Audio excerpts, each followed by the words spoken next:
ওসমান হাদির জানাজা শেষে দাফন এবং দাফনের পর শাহবাগে সমাবেশ কর্মসূচিকে ঘিরে একটা টানটান উত্তেজনা ছিল। আইন শৃঙ্খলা পরিস্থিতি কোন দিকে ধাবিত হয়, কোন পক্ষ কোন অঘটন ঘটায়, সেটা নিয়ে সাংঘাতিক রকম উদ্বেগ উৎকণ্ঠা ছিল। এর মধ্যে জেনেছেন নিশ্চয়ই যে সংসদ ভবনের মূল ফটকে ঢুকে পড়ার চেষ্টা করেছিল একদল লোক, তাদেরকে প্রতিহত করা হয়েছে। আজকে সেনাবাহিনী, র্যাব, বিজিবি এবং পুলিশের চমৎকার একটা প্রস্তুতি ছিল।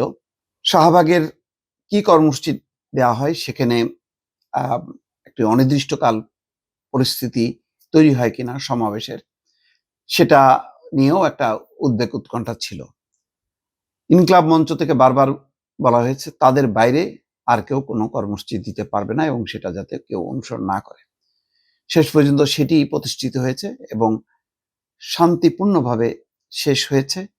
বড় ধরনের একটি আজকে যেই শোডাউন বলা যায় যে শাহবাগে, সেটি শেষ হয়েছে কিছুক্ষণ আগে। লাখো মানুষের আজকে বেদনা বিধুর একটি জানাজা অনুষ্ঠান, সেটিও চমৎকারভাবে শেষ হয়েছে। দাফন পর্বটিও অসাধারণ শৃঙ্খলা ছিল।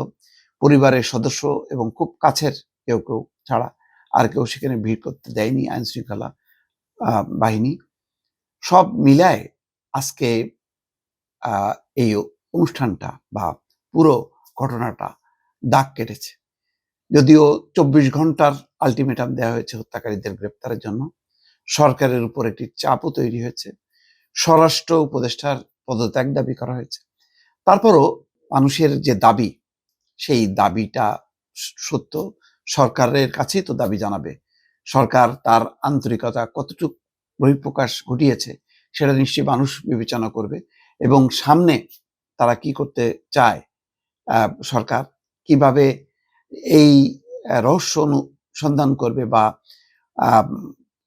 হাদির হত্যাকারীদেরকে কিভাবে পাকড়াও করবে, সেটা নিশ্চয়ই তারা সর্বোচ্চ চেষ্টা করবে। এই চাপটা তো থাকলোই।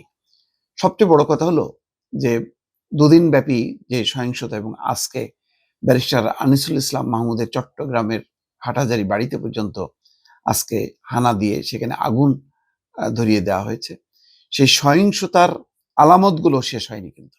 সুতরাং বলা যাবে না যে পুরো পরিস্থিতিটা একেবারে নিয়ন্ত্রণে চলে এসছে। নানা মহল নানাভাবে চেষ্টা করবে। আজকের যেই জানাজার লাখো মানুষের উপস্থিতি সত্ত্বেও শান্তিপূর্ণ এবং সুশৃঙ্খলভাবে হয়েছে,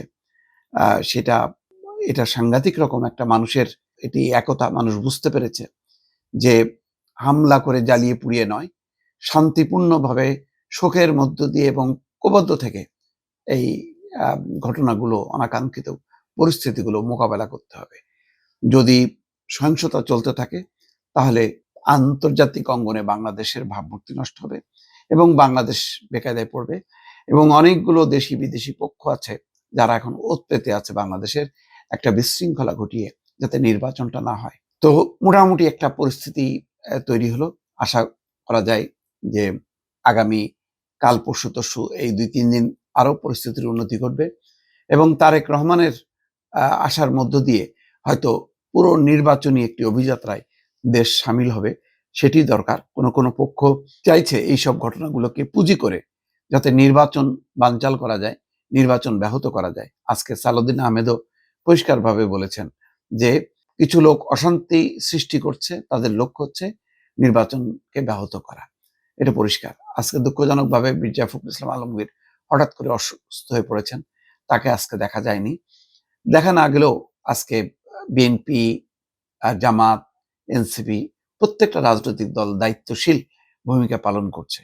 এখন কারা কারা এই ভূমিকার বাইরে সন্ত্রাসে এবং সহিংসতায় ইন্ধন যোগাচ্ছে বা অংশ নিচ্ছে, এই বিষয়গুলো সরকার যদি কঠোর হাতে দমন না করে, যদি এইগুলোকে বাড়তে দেয় বা চলতে দেওয়া হয়, তাহলে পরিস্থিতির উন্নতি হবে না, বরং আবারও বড় ধরনের অঘটনের একটি সম্ভাবনা বা আশঙ্কা থেকে যাবে। দর্শক।